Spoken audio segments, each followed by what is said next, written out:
Welcome back guys. In this video I'll be showing you how to use Nukem9's mod in Cyberpunk 2077 version 2.3 to replace the in-game DLSS frame generation implementation with FSR frame generation implementation. We'll be testing the game on my Rog Ally that comes with Windows 11 AMD Radeon 780M GPU. The guide will work on PCs with AMD based GPU, may also work on PCs with Intel Arc based GPUs.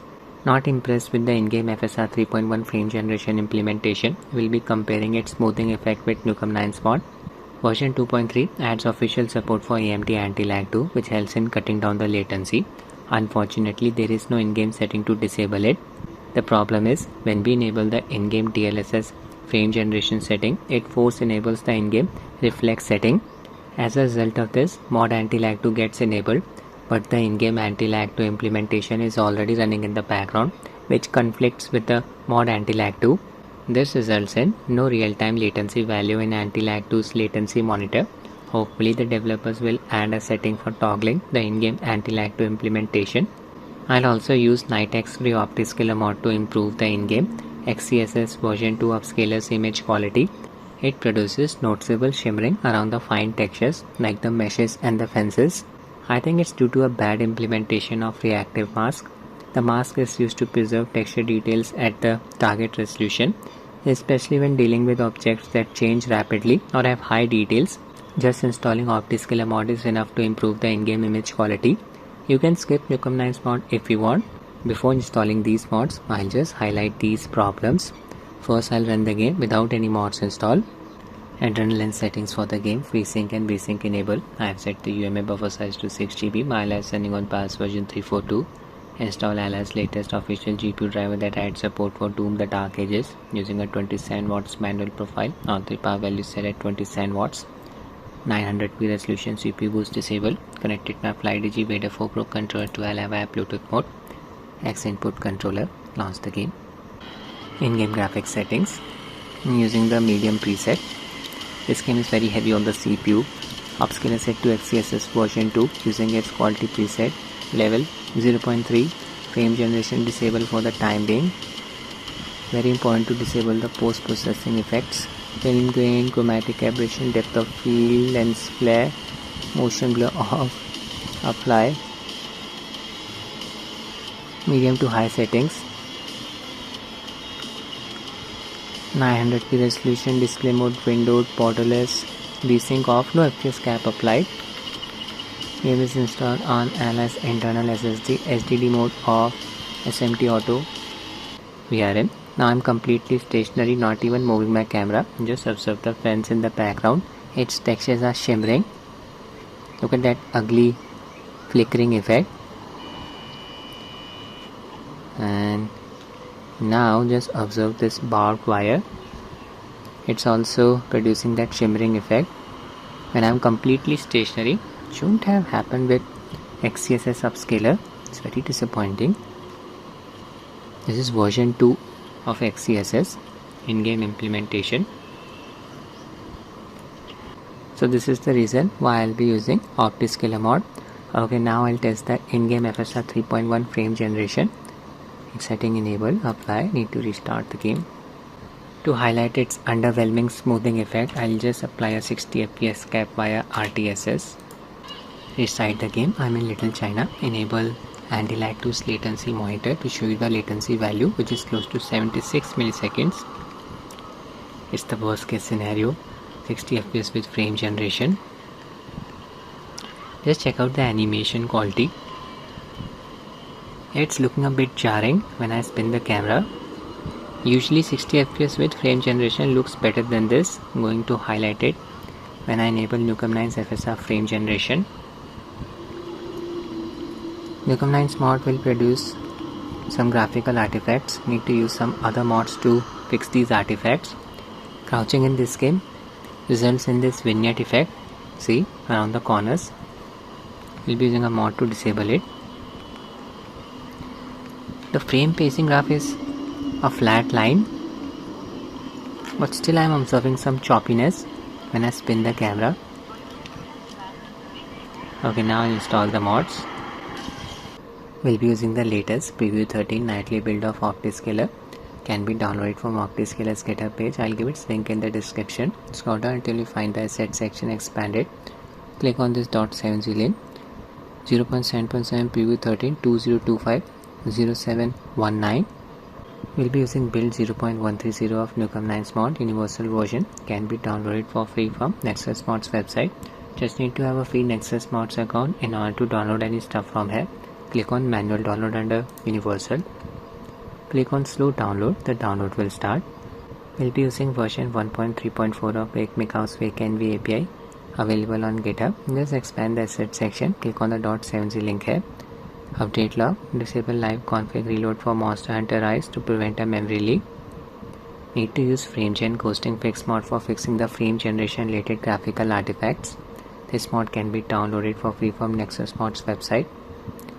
Click on files here. You need to download the version of the mod corresponding to your display's aspect ratio. Ally has a 16:9 aspect ratio. I'll show you which version of the mod to download. Scroll down until you find version 1.4a. 16:9 does not require archive Excel to work. Click on it. Manual download. Download. Slow download. Download will start. It's very important to disable the in-game vignette effect. We'll be using a mod to do it. Click on files here. Click on manual download under disable vignette. Click on slow download. The download will start. A vignette effect appears when we crouch in this game. Already highlighted it. Need to use a mod to disable this. Click on files. Click on manual download under the latest version of the mod. There it is. Crouch vignette effect remover. Click on slow download. Download will start. Nukem9's FSR frame generation does not render floating papers properly in this game, so I'll be using a mod to disable these papers. Trash Begone mods. Floating debris version. You can download it from Nexus Mods website. Click on manual download here. Slow download. Download will start. First I'll be installing Optiscaler Mod. Just open its archive file. Select the highlighted files, 2 of them. Right click, copy. Need to paste them in the game's install directory. Select the game in your Steam library, right click, manage, click on browse local files. Open bin folder. Open x64 folder. Paste the mod files there. You can use the file name txgi or dbg-help for optiscaler.tll file. If you are using any other mod like Reshade, it comes with its own txgi.tll file name. So in that case you can use dbg-help file name for Optiscaler. I'll just use txgi as the file name for Optiscaler as I'm not using any other mods. Rename txgi. Now just open optiscaler.ini file and just set tx12 upscaler to XeSS. Set fg type to Nukems. We will be using Nukem9's mod. Now if you don't want to use Nukem9's mod, just set fg type to no fg. It's as simple as that. Then just enable XeSS upscaler from the in-game settings. Nukem9's frame generation does produce a higher latency than the in-game FSR frame generation, which may be due to the mod Antilag 2 not working due to the in-game Antilag 2 implementation. Click on file, click on save, close. I'll be installing Nukem9's mod. Open its archive file. Open dll_version folder. Copy this DLL file. DLSS G2 FSR3 AMD is better. You just need to paste it in the game's install directory. Bin folder, x64 folder, right here. Now I'll be installing Fakenvapi API. Open its archive file. Copy the 2 files present inside this archive file. Just need to paste them in the same directory where we install Optiscaler Mod. Bin x64 right here. Now I'll be installing the other mods for fixing frame generation related graphical artifacts. Just need to extract the archive folder present inside each of these archive files. Start with FrameGen ghosting fix. Open its archive file. Copy the archive folder. Go back. Paste. Open disable vignette archive file. Copy the archive folder. Go back. Paste.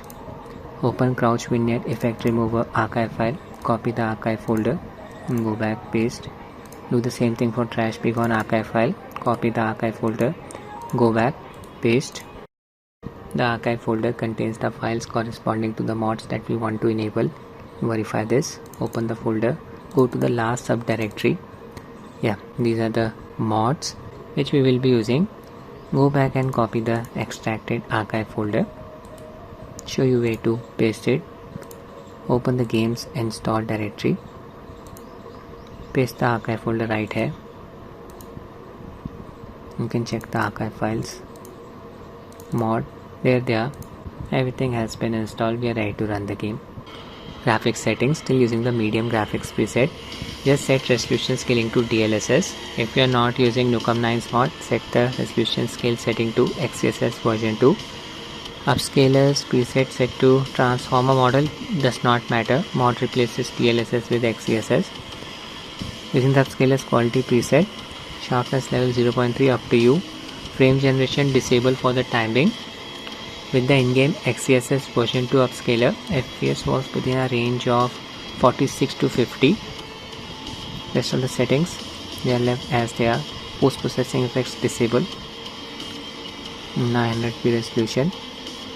We are in. Open Optiscaler menu by pressing the insert keyboard key. I'll just increase its size. Click on the drop down bar next to menu US scale. Set the value to 1.1. From this drop down bar, make sure XeSS upscaler is selected. Version 2.0.1. Spoofing of TXGI spoofing. Not using it. Input DLSS. Auto Explorer setting is on.